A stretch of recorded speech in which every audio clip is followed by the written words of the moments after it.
Февраля 1924 года в Ленинграде в самом рассвете творческих сил скончался первый ученый-лингвист народа Саха Семен Андреевич Новгородов.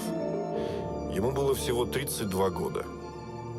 Обстоятельства его внезапной смерти, несмотря на официальный диагноз, что Семен Андреевич умер от острой уремии, вызывают недоуменные вопросы до сих пор. Вдова ученого-лингвиста Мария Новгородова позже в своих воспоминаниях напишет.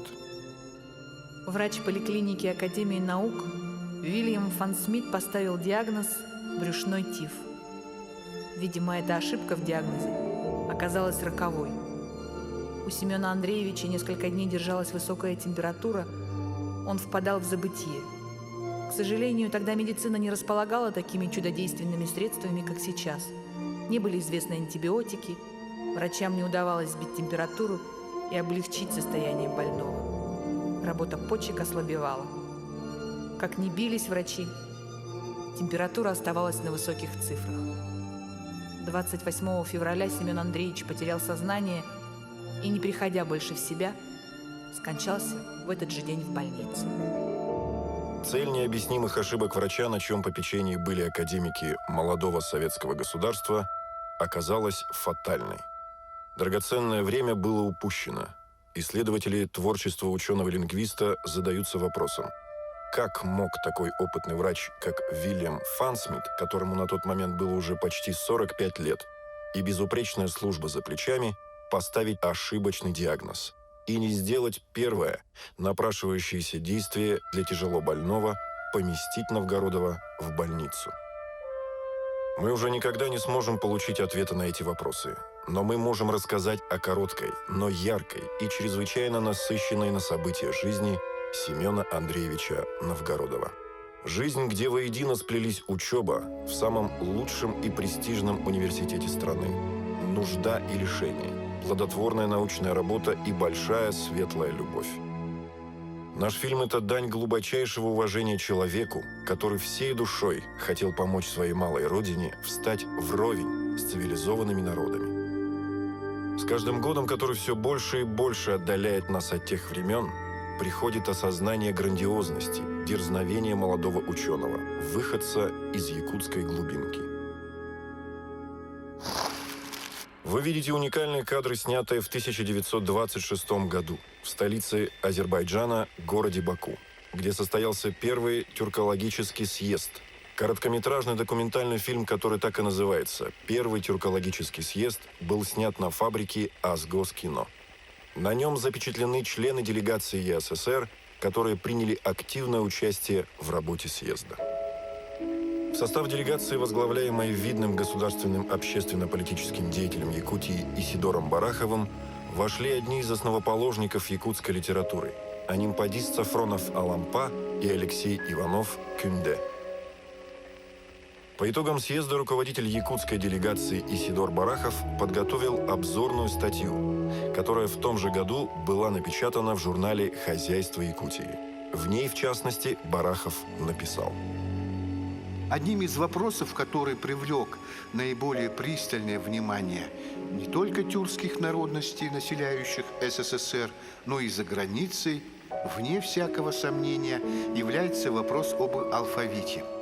Он не является единственным и даже самым главным пунктом повестки съезда, но имеет огромное культурное и общественное значение, ибо затрагивает широкие слои населения и поэтому вызывает более оживленные прения, чем другие вопросы.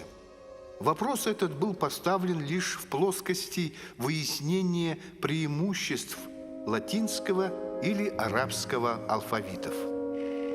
Итоги съезда мы знаем. Большинство его делегатов выступили за алфавит на основе латиницы. Якутская делегация, выражаясь современным языком, произвела в Баку настоящий фурор. поскольку приехала на форум с газетами и журналами, уже издающимися на родном якутском языке. А ведь именно это, обсуждение алфавита младописьменных тюркских народов на основе латиницы, было одним из главных вопросов, ради чего и созывался съезд. Смеем предположить, что делегаты, которых было около 130 человек, в том числе из-за рубежа, заинтересовались историей создания якутского алфавита на основе латиницы и человеком, который его разработал. Наверное, участники форума спрашивали у членов якутской делегации, почему не приехал сам разработчик алфавита. Большинство делегатов, конечно, не знали, что автора первого якутского массового алфавита, ученого-лингвиста Семена Андреевича Новгородова, к тому времени уже 2 года не было в живых. Известный тюрколог, доктор филологических наук, профессор Евдокия Коркина так впоследствии отметила значение труда Семена Новгородова. В 20-е годы все тюркские, монгольские, а также многие младописьменные народы нашей страны перешли на латинизированный алфавит, которым они пользовались до конца 30-х, начала 40-х годов. Объективно получилось так, что начало Великой революции на Востоке было положено в Якутии реформой якутской письменности якутским ученым-лингвистом Семеном Новгородовым. Именно через новгородовскую азбуку состоялось первое массовое приобщение якутского народа к русской и мировой культуре. Всего на новгородовском алфавите до введения унифицированного новотюркского алфавита с латинской основой было издано более 200 книг, в том числе около 30 учебников и учебных пособий.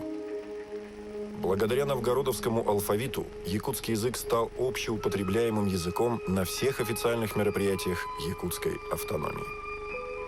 Широкое использование родного якутского языка стало важнейшим и, главное, действенным средством культурного строительства в республике.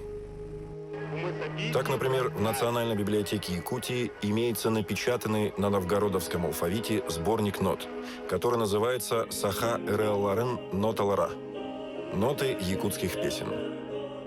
В это уникальное издание, подготовленное первым студентом-якутом Московской консерватории Адамом Скрябиным, вошли 35 якутских песен. В том числе такие знаменитые и популярные и сегодня песни, как «Үрүн Туллук», «Ого-ого Эрдекке», «Тыгын Карджирас Сагаттан» и другие. Сборник нот напечатан в 1927 году 2000-м тиражом. Как отмечают критики, якутяне одним из первых среди многонациональных республик Советского Союза издали сборник песен на своем родном языке с нотами. Они тем самым доказали мировой музыкальной общественности, что якутские мелодии, ранее считавшиеся не поддающимися европейской нотной записи, можно переложить на ноты. Представленные в сборнике песни были напеты самим Адамом Скрябиным, который принадлежал яркому кругу прогрессивной якутской интеллигенции того времени. Он, как и Семен Новгородов, был из плеяды первых.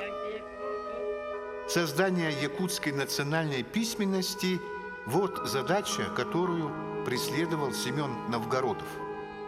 Он оставил якутскому народу букварь и якутскую хрестоматию, которые напечатаны в Ленинграде новым новгородовским шрифтом и сейчас распространяются по улусам и на слегам Якутии.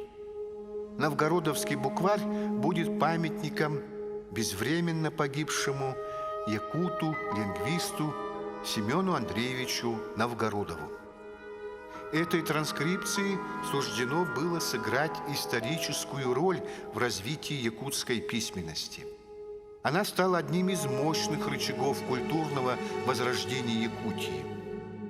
Якут, когда-то выражавший свои мысли и чувства путем писания символических фигур на дереве, на камне, на металлах, наконец получил знаки европейского письма, просто и ясно изображавшие ее родные звуки.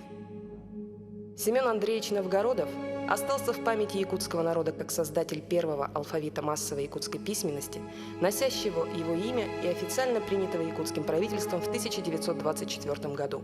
И это было действительно главным делом его жизни, которому он отдал много сил и времени. Для всех это просто алфавит новгородовской транскрипции. Много лет прошло с тех пор, как я увидел его в первый раз, и до сих пор не могу без волнения видеть его. Этот алфавит открыл мне свет знания науки и определил навсегда мой жизненный научный путь.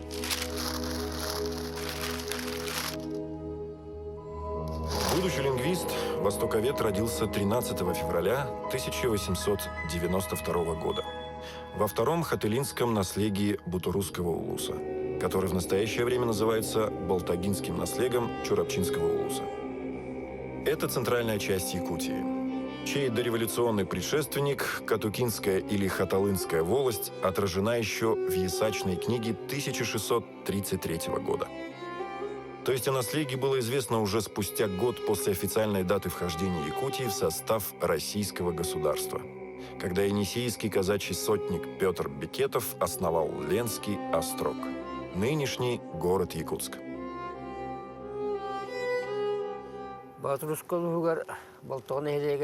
Наш наследник известен особыми климатическими условиями. Благодаря которым у нас всегда было разнотравье, и потому у нас истори разводили много крупного рогатого скота.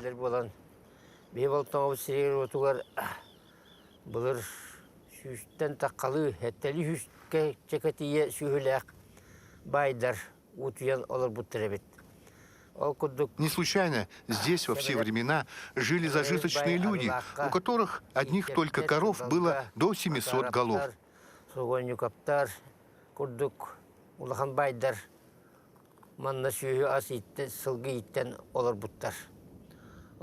Наследник во все времена славился трудолюбивыми, быстрыми, ловкими и сильными людьми.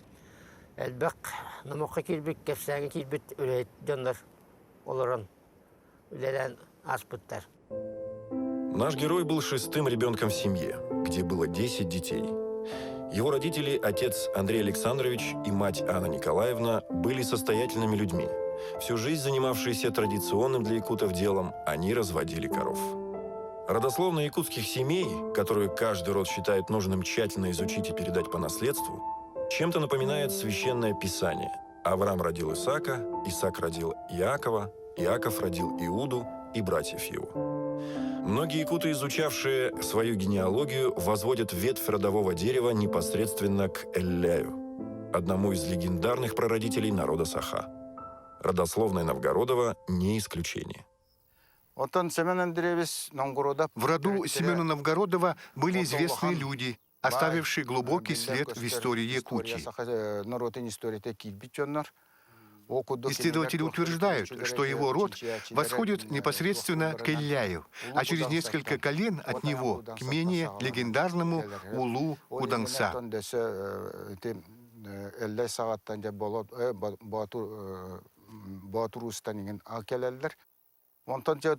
Доподлинно известно, что в 10-м поколении от Улу Кудангса жил богач Агаи, который после прихода русских в первой половине 17 века был крещен и наречен как Захар Новгородов. Вот он-то и является тем предком Семена Новгородова, от которого его родословная прослеживается уже документально. Бес Уаллахтен это чинчиячилер этелер, онтон бу нерхайы бай дентен кичи дентерюс. Бу бага онна курчи деннер баллар. Мантан жеме бу сах история тигер кирбет элбахтахтылар жоннор кутуя бай онна агайы бу баллар. Агайы буллана бу нючала калбиттерингенна христианская итагалыгылан Новгородов тен атырбыт. Ата буллана Захар денбит. Не все родные братья и сестры Семена Андреевича оставили после себя потомство. Тем не менее, род Новгородовых разросся и дал немало известных всей республике людей. Среди них, например, здравствующий ныне народный писатель Якутии Семен Тумат, который очень многое сделал для увековечения памяти первого ученого-лингвиста народов Саха. Seven Andrews Nongoroda otan birge töröbitire ana diyen ulahan kız törüyor. Ol kenitten iki bok koyalar. Ulahan bok koya, kıra bok koya diyen. Ondan semen. Ol kenitten kim öndüre kenitten iki hıl balız. O ona Uliana diyen kız. Onu da kinilerden bilgin ite eter bollaha bu anattan eme bu sahan orotular bilgin бар ычаттарыта кенелерден бар үлелге хамны хеджерите сахан уродны хурячета Семен Тумат Попов. Семен Тумат продолжает линию Анны Андреевны, родной сестры Семена Новгородова. Коркина, она Коркин, на кенте семья кадясу что-то барите. Он там бы иккис бокояттан, кыра бокояттан, икко отерамран кыра дакторын өлбүттер. Бете он там же этер курдек Семен келер. Алаас в Якутии – это нечто большее, чем просто, как сказано в справочниках, природный территориальный комплекс озер и лугов, представляющий собой уникальную экосистему. Алаас для якутов – это символ малой родины, нечто сокровенное, перед чем преклоняются даже якуты, все время прожившие в горах, тундре или городах. Счастлив человек, который может с гордостью сказать, что он уроженец какого-нибудь конкретного Алааса, и при этом перед каждым саха встает его образ. От крохотного как блюдца и до огромного легендарного, объехать верхом который требует немало часов. В Якутии нет безымянных сиротливых Алаасов, если даже они затеряны в самой глухой таежной чаще. Семену Новгородову повезло, у него с детства был свой Алаас, куда он всей душой стремился, когда учился в Якутске, а потом и в Санкт-Петербурге. Перед нами Алаас, который называется Чуорай-Та. Это родовое имение Новгородовых. На южной стороне Алааса находился так называемый Саилык – летнее жилище. А теплый капитальный балаган, куда на зимовку перебирались родители Семена Андреевича, был в западной части Алааса. Летнее и зимнее перемещение из одного жилья в другое было обычным для якутов явлением. Семен Андреевич, как только приезжал с Якутска или Петербурга, первым делом шел к кургану, расположенному посередине родного Алааса. Он всегда проводил там много времени, читал книги, размышлял. И он всегда возвращался оттуда отдохнувший, одухотворенный. Его родной брат Андрей Андреевич Новгородов тоже любил бывать на этом кургане. И он, когда женился, то первым делом свою жену Софью Егоровну привел на этот курган любимого Алааса.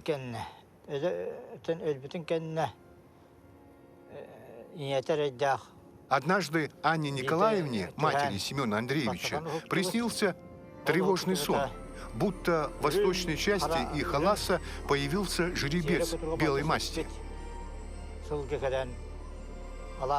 Он понуро стоял и смотрел на Анну Николаевну печальными глазами. У старушки тревожно забилось сердце. Предчувствия ее не обманули. Буквально на следующий день из Петербурга пришло известие о том, что умер ее сын Семен.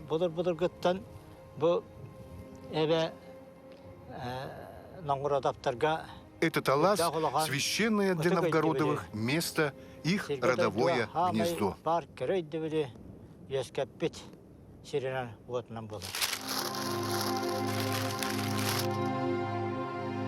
До революции грамотность среди якутов, составлявших 87% всего населения Якутской области, едва достигала 0,7%.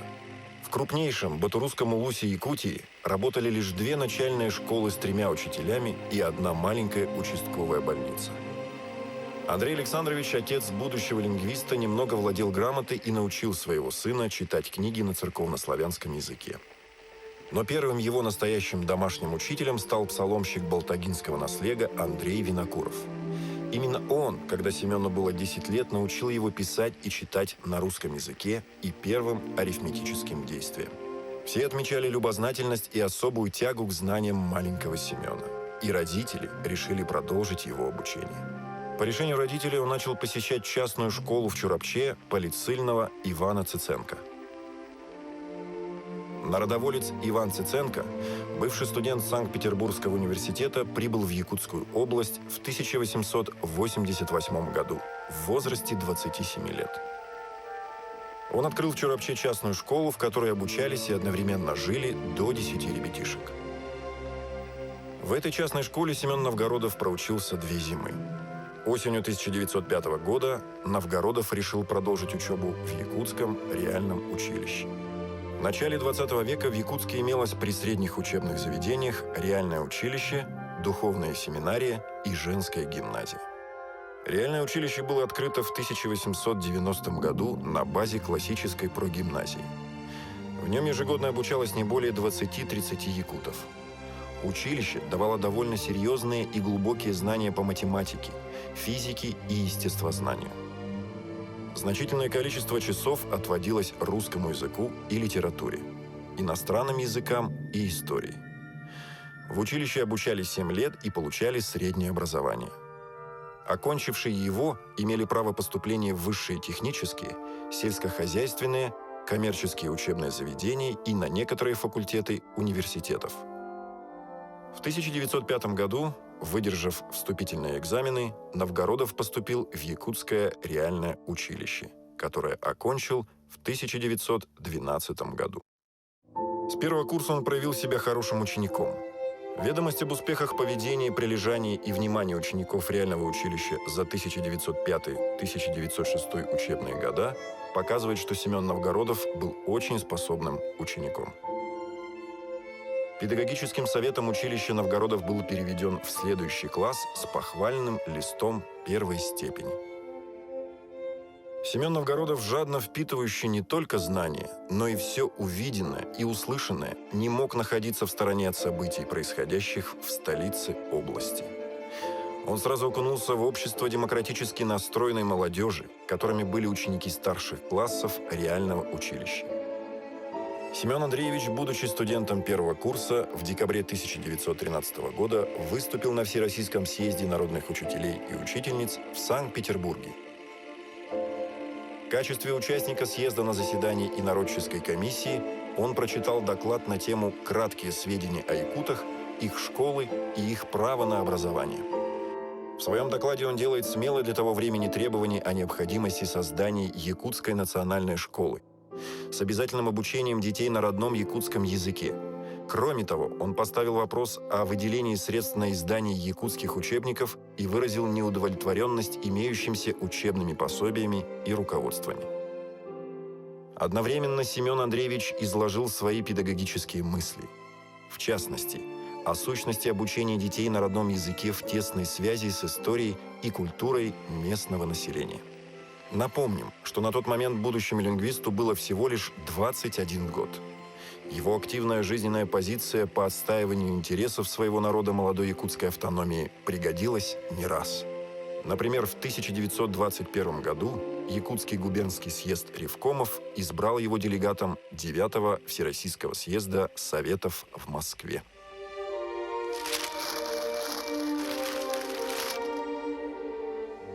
Каждый из учителей Семена Андреевича внес свой заметный вклад в становление его как личности. Повлиял на выбор его будущей профессии. Иван Циценко, учивший Новгородова еще в Чурапче, наверное, немало ему рассказывал о прекрасном городе Санкт-Петербурге. Но самое большое влияние на выбор профессии повлиял другой его наставник, с которым Новгородова судьба свела уже в Якутском реальном училище. Это был сосланный в Якутию революционер-народоволец Всеволод Ионов.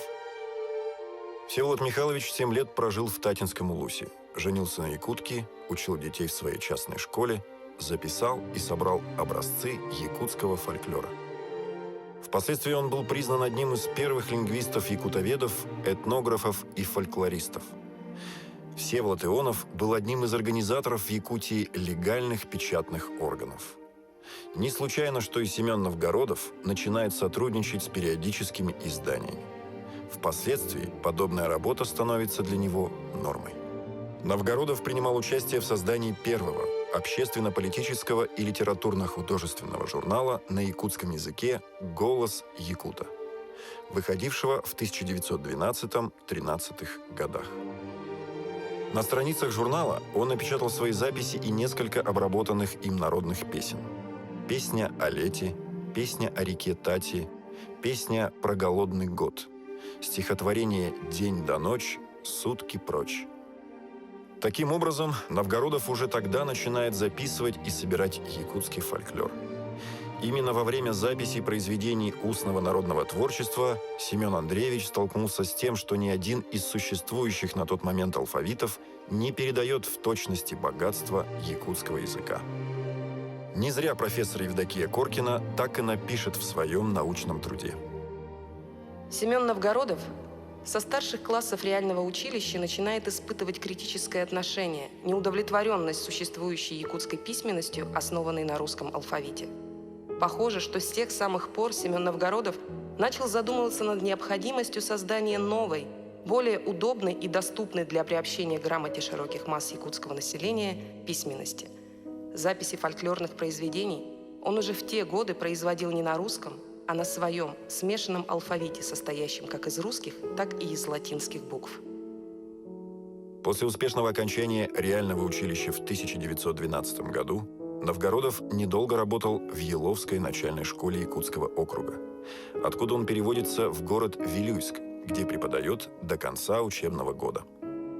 Сегодня известно, что будущий лингвист свое образование хотел продолжить сразу после окончания училища, но ему помешало отсутствие денег. Хотя родители Новгородова были весьма состоятельными по якутским меркам людьми, но у них все-таки было 10 детей, не считая многочисленной родни, которых они содержали.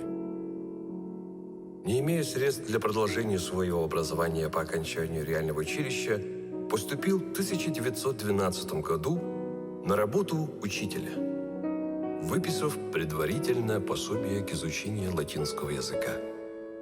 За зиму прошел латынь, сберег 140 рублей, дорога до Питера отняла у меня 130 рублей. С 10 рублями в кармане оказался студентом арабско-персидско-турецко-татарского разряда факультета восточных языков Петербургского университета. Поддержка добрых людей, отчасти родителей и учителей дала мне возможность окончить академический курс. В числе добрых людей, которые оказали содействие Семену Андреевичу при поступлении и дальнейшей учебе в Императорском Санкт-Петербургском университете, был и знаменитый губернатор Якутской области Иван Крафт. Он поддержал прошение Новгородова. В своей резолюции он написал, что Семен Андреевич показал отличную учебу в Якутском реальном училище, и если сейчас помочь молодому перспективному человеку, то в будущем он принесет родному краю много пользы. Губернатор как в воду глядел. После того, как в 1913 году Крафта перевели в Красноярск, работу продолжил его заместитель. Новгородову и еще одному якутянину была назначена стипендия.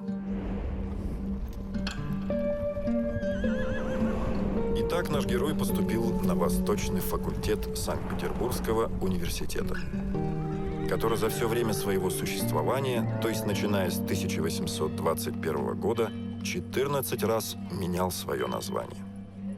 Будущему якутскому лингвисту повезло.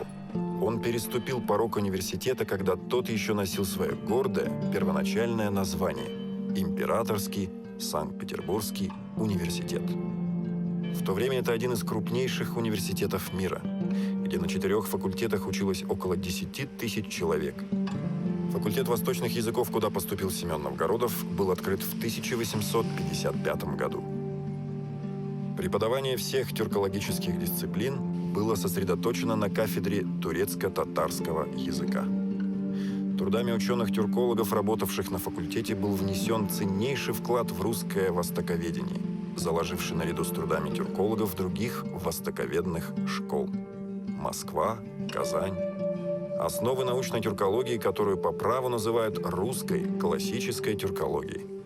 Семен Андреевич Новгородов поступил на факультет восточных языков. В 1913 году факультет просуществовал в том виде до 1919 года.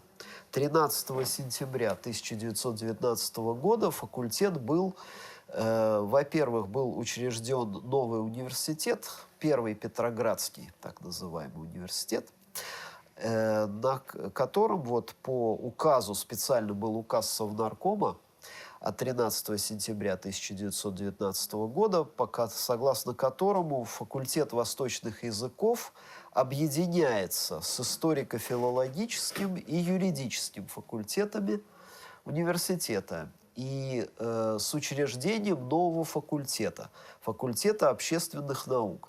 И вот по моим сведениям, ну и как можно, скажем так, с большой долей вероятности предположить, что именно этот факультет Семен Андреевич Новгородов и закончил. А точнее, он закончил этнолого-лингвистическое отделение этого факультета. Таким образом, он был выпускником этнолого-лингвистического отделения факультета общественных наук Петроградского университета. Да, ну и еще об этом мы скажем чуть позже, я, наверное, скажу. Вот. Что касается вот начала его учебы. Ну вот, как вы знаете, он поступил первоначально на арабо-персидско-турецко-татарский разряд в 1913-14 году. А затем 2 учебных года, вот по моим сведениям, 1915-1916 и 1917-1918 года обучался по монголо-маньчжуро-татарскому разряду. Можно показать, вот даже вот удалось найти расписание, такой образец расписания занятий на факультете восточных языков, вот как оно выглядело в то время, вот в 1914-15 учебном году. Вот здесь как раз вот эти вот курсы и присутствуют, о которых я говорил. Якутянам было приятно узнать, что на факультете, где в свое время учился Семен Новгородов, знают и помнят о нем. По нашей просьбе доцент кафедры тюркской филологии Алексей Пылев разыскал архивные документы факультета. В них, в частности, есть свидетельство того, какие предметы изучали тогда студенты. Вот когда Семен Андреевич поступил на монголо-маньчжуро-татарский разряд. В то время, соответственно, он был студентом 3-4 семестров и слушал следующие курсы. Монгольский язык, опять же, прежде всего. История, значит, читал приват-доцент Руднев. История Востока. В то время историю Востока уже читал Николай Иванович Веселовский. Причем это были 2 курса, вот удалось выяснить. Древнейшая история западной части Средней Азии до арабских завоеваний и древнейшая история Северо-Восточной Азии до времен Чингисхана.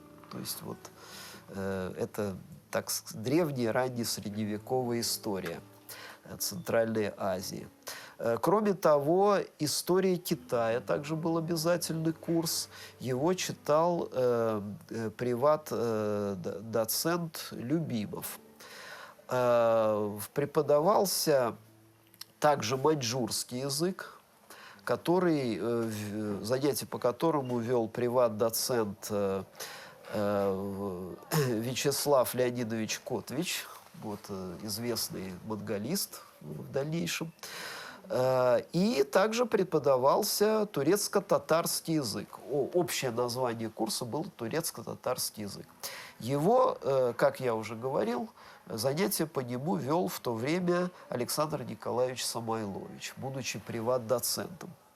Причем вот удалось выяснить, что из всех вот частных курсов, которые входили вот в общее понятие турецко-татарский язык, в то время Александром Николаевичем Самойловичем читался курс османского языка с грамматическим разбором текстов. То есть грамматика османского языка, которую сам Александр Николаевич и создал.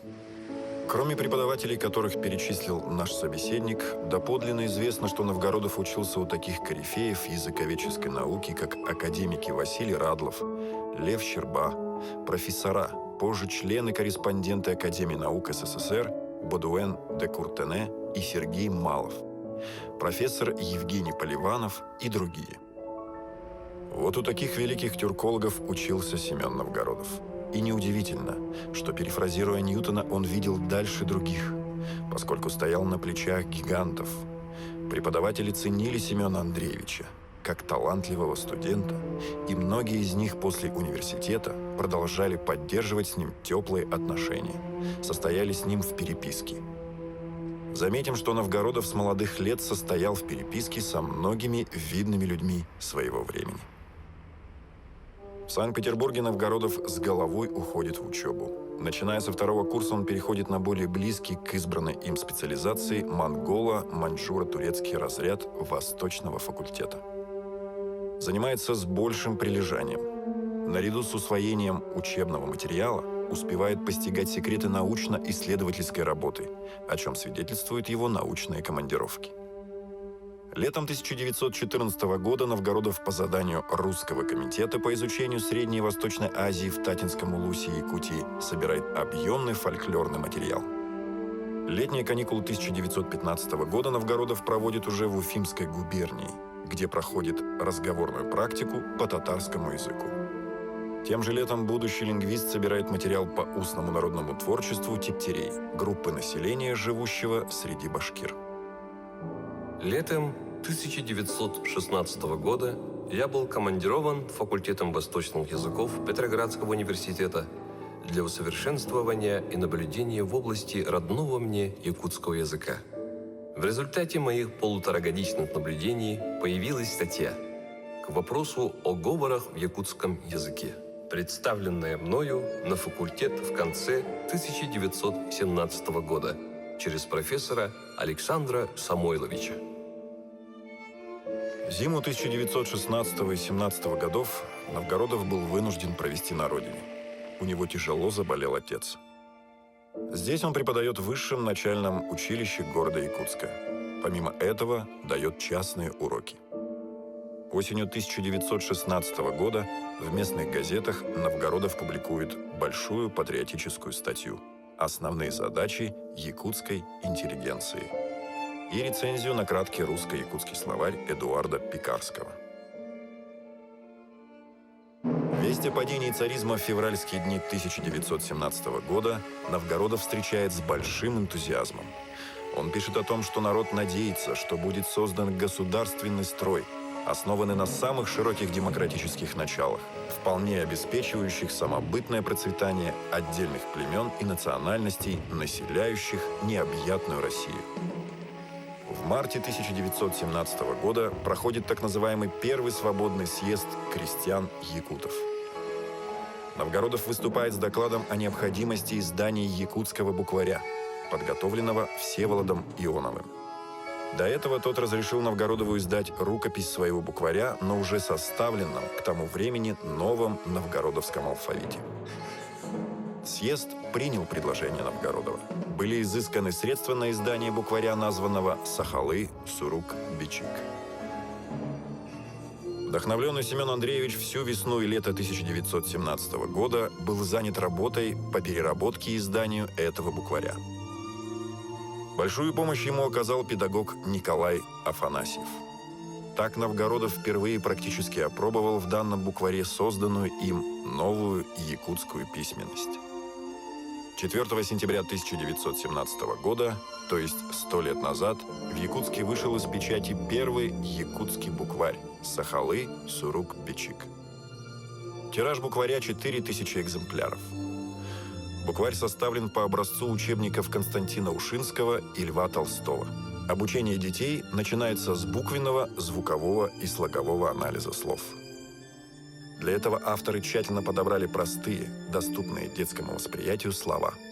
Букварь представлял собой первую печатную книгу, которая знакомила якутских детей с литературой и фольклором, с научно-опознавательными рассказами о природе на родном языке. При своем несовершенстве это был первый в истории букварь, положивший начало обучению детей на родном якутском языке. Выход первой национальной азбуки явился большим культурно-историческим событием в жизни почти поголовно неграмотного якутского народа. Кроме того, она послужила первым практическим опытом для других народов Сибири и Дальнего Востока, также стремившихся создать свой алфавит. Как видно из воспоминаний научного руководителя Новгородова-востоковеда, академика Александра Самойловича, в связи с вопросом о новом алфавите Новгородов находился в устных и письменных отношениях с представителями ряда восточных народов, и его работой по алфавиту интересовались не только одни якуты. Вот мы и добрались до главного, ради чего Семен Новгородов прожил свою жизнь. В университете Новгородов еще больше убеждается в мысли о необходимости разработки более удобного для массового применения якутского алфавита. Напомним, что к тому времени якутская письменность была на основе кириллицы. За время своего существования она несколько раз меняла свою графическую основу и неоднократно реформировалась. Во время учебы Новгородов осваивает общую лингвистическую теорию, изучает родственные якутскому тюркские, а также монгольские языки. Наряду с этим он пытливо продолжает изучать существующие системы письма. Новгородов все это время размышляет, какую из них можно было бы использовать для создания якутской массовой письменности. Его внимание привлекает международная фонетическая транскрипция, разработанная французским профессором сравнительного языкознания Полем Пасси. Она ему представляется весьма удобным, почти идеальным как в научно-теоретическом, так и в техническом отношении письмом, чем он объясняет ее широкое применение во многих языках. Он все более склоняется к мысли, что именно ее надо положить в основу новой якутской письменности. Возникает вопрос, почему Новгородов стремился создать новую письменность для якутов на новом, неизвестном им доселе латинском алфавите, тогда как пусть и небольшая, но вся дореволюционная якутская письменность пользовалась русским алфавитом. Но Семен Андреевич Новгородов, будучи молодым человеком, очень молодым в это время, в 17 году, стал говорить о том, что это все не подходит. Это неправильно отображает якутскую фонетику, якутские звуки, собственно, звучание якутской речи. И кроме того, конечно, вот я хочу немножко предложить, какие, собственно, недостатки он видел в двух вот этих транскрипциях, и в бётлинговской, как мы говорим, и в хитровской. И он писал о том, что главным недостатком транскрипции Бётлинга является их неоспоримое техническое неудобство, обусловленное чрезмерным обилием настрочных знаков. Действительно, умляуты, вот эти вот как бы специфические очень знаки, которые ввел, очевидно, Бётлинг, например, для звука «дж», у него был свой какой-то знак, который в тех условиях, ведь Новгородов, я говорю, он мыслил как-то очень масштабно. Он понимал, что рукой, конечно, можно написать, но если переводить все это на как бы типографские, да, на типографию, создавать книги, печатать книги, а для этого, собственно, и нужна была письменность, конечно, пользоваться бётлинской транскрипцией было неудобно. Именно из-за того, что было очень много надстрочных знаков, и эти знаки, эти знаки замедляют процесс писания. Ведь все это ведет к многочисленным ошибкам при письме, чтении, наборе, корректуре. И при печатании надстрочные знаки часто стираются, вследствие чего возникает большое количество опечаток в печатных изданиях, и действительно читать это не очень удобно. Кроме того, он, конечно, выступал против и вот этой русской на основе кириллицы созданной хитровской транскрипции. Почему?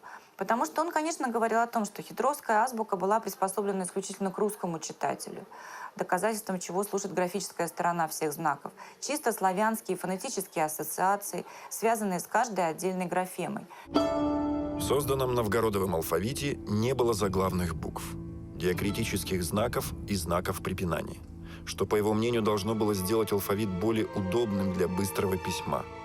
Его письменность должна была быть строго фонетической, как слышится, так и пишется. Летом того же года якутские национальные и общественные организации обсудили алфавит Новгородова и положительно отозвались о нем. Как мы уже отметили, в сентябре 1917 года на этом алфавите вышел первый букварь. В 1922 году в Якутске был выпущен второй якутский букварь, составленный под руководством Новгородова. «Бастангы Сурук Бичик».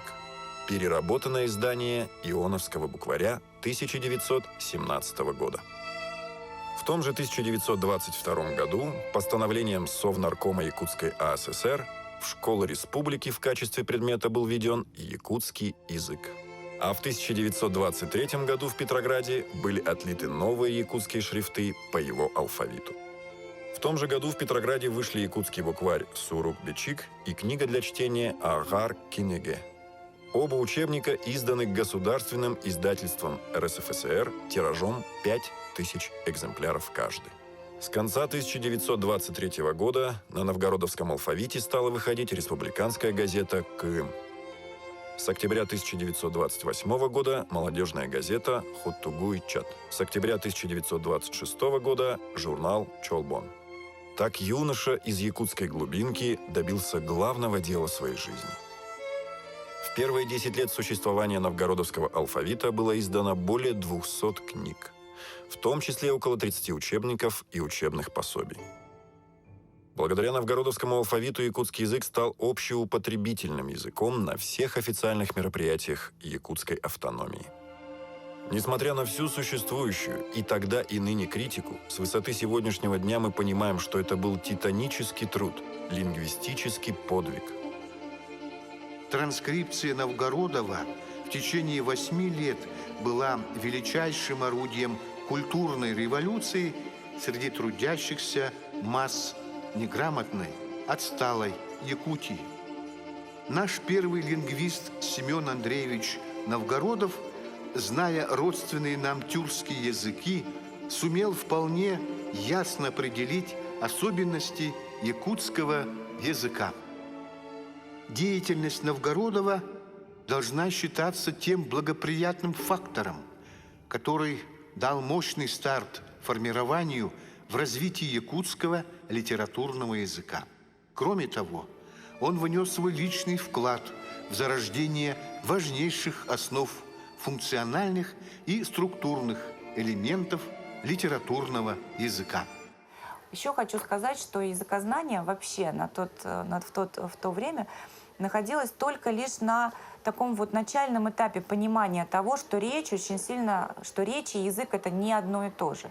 И вот удивительно, вот в его воспоминаниях, а я нашла действительно именно его слова, да, то есть в предисловии к своему букварю он очень много, да, как бы своих мыслей оставил.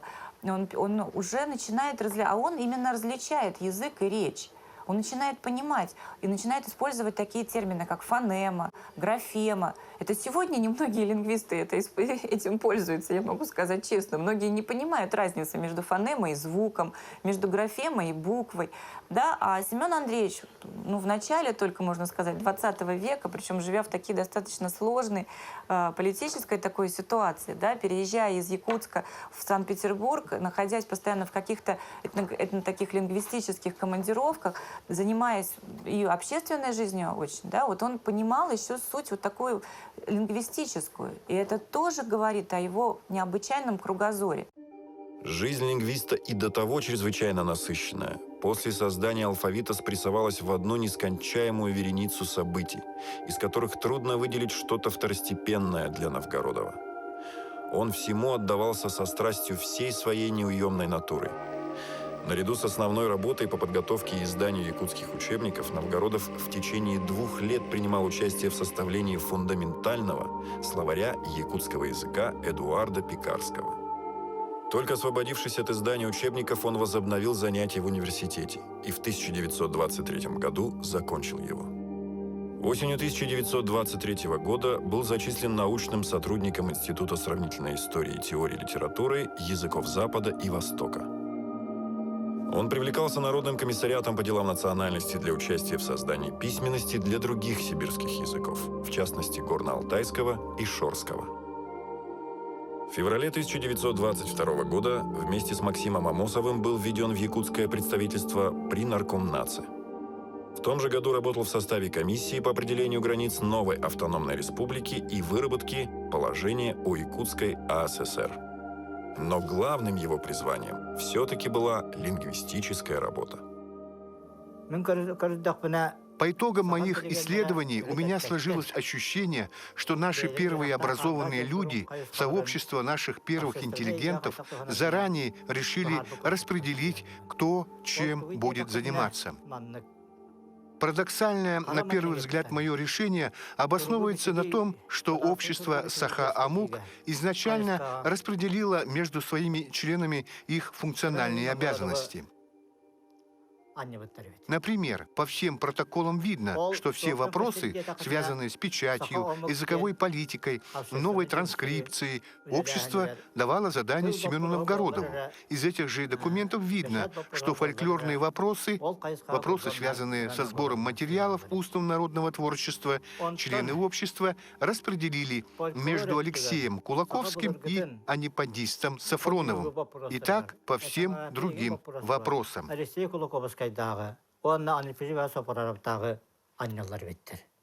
Именно здесь, в городе на Неве, Семен Новгородов встретил свою будущую жену, любовь, которая зарила остаток его короткой жизни.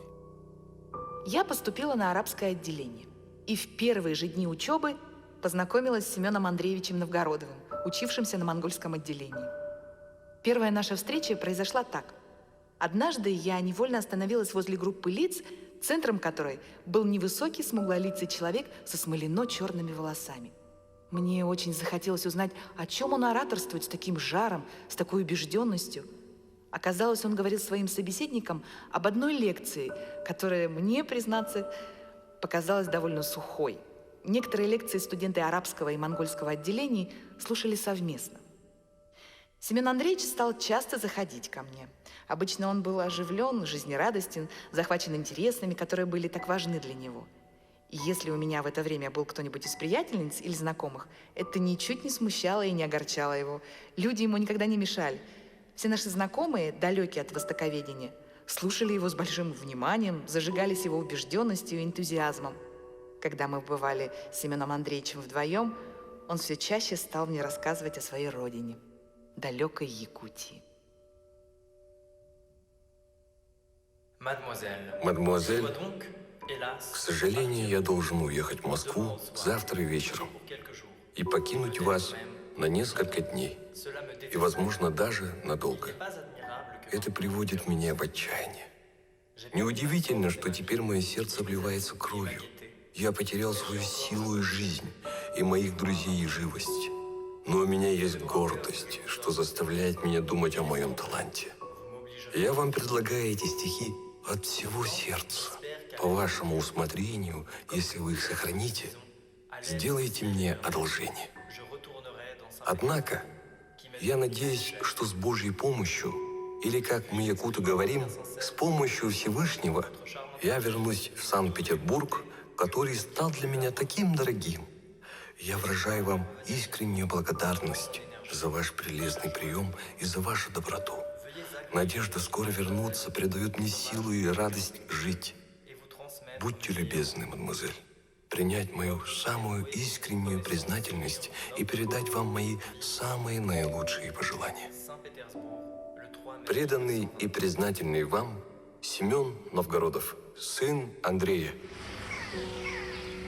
В один прекрасный день, прямо и дружески глядя мне в глаза, Семен Андреевич сделал мне предложение. Хотя я, конечно, ждала этого объяснения, но все-таки мне показалось неожиданными его горячие, искренние слова, его настойчивая просьба поторопиться с ответом. Помнится, я смущенно сказала ему, что нам не следует спешить. Он принял мой ответ спокойно и весело. Он верил в конечную победу. Наши дружеские встречи продолжались. Причем он изредка напоминал мне, что ждет по-прежнему ответа. «Так вы решились, Маечка?» Он часто называл меня Майей, Маечкой, объясняя это тем, что Майя – привычное ему для слуха имя. На его родине это одно из любимых женских имен. Голубушка моя прекрасная, Мария Соколица ясная, послушай речь мою прощальную. Я прожил жизнь свою печальную. С тех пор, как, получив согласие, или точнее полусогласие, на весть благую из Россиюшки, в далекую тайгу Сибирюшки. И он получил мое согласие. Мы с сестрой жили в то время в небольшой комнате, и мне не приходило в голову устраивать многолюдную пышную свадьбу. Друзья настояли на том, чтобы на свадьбы могли собраться все наши друзья, и предложили устроить свадьбу в гостеприимной квартире вдовы академика Маркова. И вот наступил этот день. В те трудные времена, когда люди науки жили еще, отказывая себе во многом, не были в моде дорогие подарки, и никто не думал об этом. Мне было подарено белое платье и огромный благоуханный букет. Я была счастлива, получив эти прекрасные дары. Из Москвы к Семену Андреевичу приехал его друг и земляк Кузьма Осипович Гаврилов. За роялем сидел сын академика Николая Яковлевича, Марра Юрий Николаевич. Было весело, танцевали, шутили. Семен Андреевич, сияющий, полный жизни, оживлял общество своими шутками, остроумием, открытой радостью жизни. Среди веселья и радости никто не мог подумать, что герой дня, этот жизнерадостный, улыбающийся человек, сгорит через какой-нибудь год. Перед тобою мне плакать не стыдно, ласку твою мне принять не обидно. Дай мне отраду объятий родных, дай мне забвение страданий моих. Нет во мне творящего искусства, но кипит во мне живая кровь, торжествует мстительное чувство. Дорогая, теплится любовь. Меня он иногда спрашивал: а когда нам придется поехать в Якутию, ты не будешь грустить о своем городе, Майя? Тебе не страшно, что когда-нибудь тебе придется уехать далеко отсюда, от твоих родных мест, от благоустроенного города, от этой мягкой теплой зимы? Я отвечала ему: мы поедем, когда это будет нужно. Ну, дорогая матушка, женился я все-таки к 31 году своей жизни. Ранее полагавший, что женюсь на якутке, женился на русской. Огорчишься, наверное.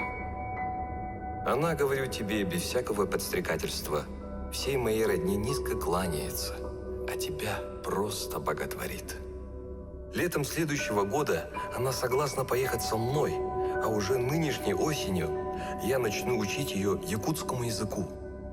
Матушка, как было бы здорово, если бы ты к приезду невестки приготовила и встретила нас кумысом. А до той поры береги себя, не хворай. Мы с мужем жили в небольшой комнате на 7-й линии. С нами жила моя сестра Ольга. Я ждала ребенка и поневоле оставила свои занятия в Институте живых восточных языков. Мой муж по-прежнему работал вместе с Эдуардом Карловичем Пекарским над словарем. Семен Андреевич работал много, напряженно, только в воскресенье мы отдыхали вместе. Жили мы более чем скромно в это время. Ни у кого из нас, ни у мужа, ни у меня, ни у моей сестры Ольги не было зимнего пальто. Скромное питание и трудности быта ничуть не огорчали Семена Андреевича. Мы были молоды и относились к этому довольно легкомысленно. Его тревожило только то, что я ожидаю ребенка. Мне было нужно, как сказали врачи, усиленное питание. Когда я заболела, Семен Андреевич достал из своего чемодана небольшой сверток. Там был сахар, который он собирался послать в Якутию своей матери, о которой он всегда говорил тепло и задумчиво. Сейчас же он сказал: «Мама подождет, Майя. Мы ей потом пошлем. Нам нужно достать лекарства для тебя и витамины, и яблоки, как сказал врач. Поэтому мы пока продадим этот сахар». В Петербурге на 7-й линии Васильевского острова на берегу Невы стоит небольшой скромный дом, который коренные петербуржцы знают как Дом академиков. Наверное, нигде в мире нет такого дома, где бы в разные годы проживало столько научных светил мирового масштаба. Среди них первый русский нобелевский лауреат, физиолог Иван Павлов, геохимик и минералог, один из основоположников геохимии, академик Александр Ферсман, ученый-петрограф, академик Франц Левинсон-Лессинг, математик, один из основоположников кибернетики Алексей Липунов, первый русский электротехник Василий Петров и другие замечательные люди, составляющие гордость страны. На стенах этого дома 27 мемориальных досок. Жил в этом доме Семен Новгородов, мальчишка из якутской глубинки, ставший первым ученым-лингвистом народа Саха. Квартиру в доме академиков они с женой Марией Павловной Новгородовой в девичестве Фелицыной получили в начале 20-х годов как сотрудники Академии наук молодого советского государства. Дочь Новгородова родилась 8 марта 1924 года, спустя всего лишь неделю после смерти отца. Семен Андреевич трепетно ждал ее рождения, но так и не успел увидеть дочь, которую назвали Еленой. Детство мое прошло без отца. Я часто думала о нем, постоянно просила маму рассказать, какой он был, как они познакомились. Мне, конечно, очень его недоставало. Но мама с тетей Олей восполняли мою потребность в любви, и иногда мне даже было странно смотреть в их глаза, потому что там отражалась слишком большая любовь, которой я не заслуживала. Ведь мама после смерти отца не посмотрела ни на одного мужчину. Так она его любила и создавала в доме ощущение полной семьи, заменяя мне и отца. Елена Семеновна пошла по стопам отца и достойно продолжила его работу, посвятив всю свою жизнь изучению языков. Она получила 3 высших образования в Якутске и Ленинграде и до самого преклонного возраста работала доцентом кафедры немецкого языка Санкт-Петербургского государственного университета имени Пушкина. Она поддерживала самые тесные связи с Якутией, писала статьи по якутскому фольклору, плодотворно занималась переводческой деятельностью. Одной из ее последних работ является перевод на немецкий язык поэмы Сергея Зверева «Сказание о Москве». Она никогда не видела отца, но светлую память о нем, любовь к 2 городам, Якутску и Санкт-Петербургу, пронесла через всю свою жизнь. 2 родины живут у нас в душе. Цветущий летний снится нам Алас, разлив безбрежной лены по весне, и зимний слепящий нас яркий снег. И Петербург нам дорог, и Нева, из сердца рвутся добрые слова. Из Петербурга шлем в Якутск привет, роднее города для нас ведь нет. Но Петербурга величавый вид, признаться, и в Якутске не забыт. Елена Семеновна Новгородова ушла из жизни в ноябре 2012 года. Она похоронена на Смоленском кладбище в Санкт-Петербурге, где покоится ее отец. Семен Андреевич заболел. Сырой ленинградский климат, напряженная работа, затем вынужденное отсутствие работы – все это незаметно подточило его здоровье. Мужа моего не стало.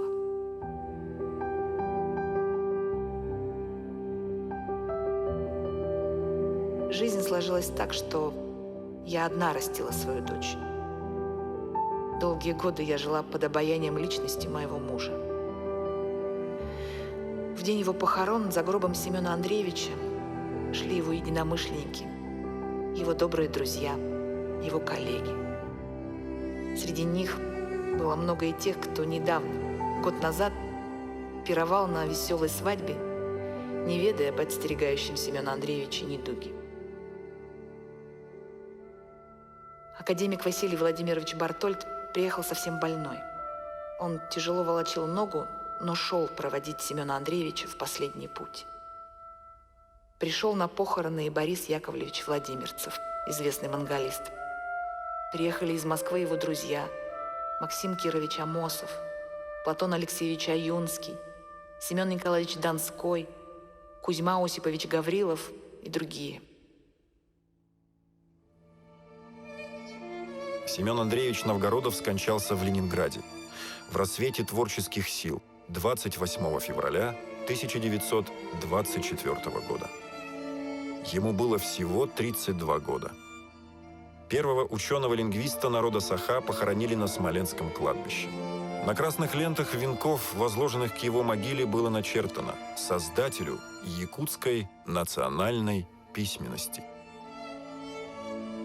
Сложно сказать что-то новое, уже после ставших классикой исследовательских трудов, в которых авторы впервые ознакомили читателей с биографией ученого, подняли его уникальный архив, рассмотрели и изучили научное и художественное наследие Новгородова, обнародовали его эпистолярное наследие, проследили родословную ученого до 7-го колена. Да, это так. Но мы уверены, что каждое поколение благодарных потомков должно открыть для себя своего Новгородова, переосмыслить его жизнь, продолжить изучение его богатейшего научного наследия, которое все еще ждет своего пытливого аналитика. Его короткая, но яркая жизнь – это путь первопроходца, и потому каждое поколение новых якутян должно пропустить через сердце жизнь великого представителя народа Саха, кого мы по праву называем из плеяды первых.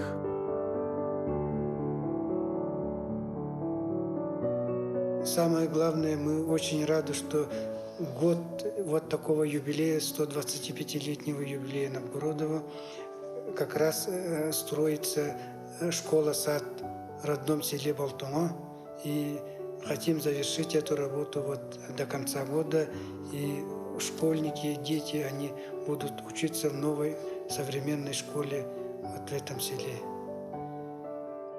Мы очень благодарны за Галиной Иннокентьевной Данчиковой, председателю республиканской комиссии, также всем членам республиканской комиссии, которые нам очень помогли и сейчас помогают в проведении различных мероприятий.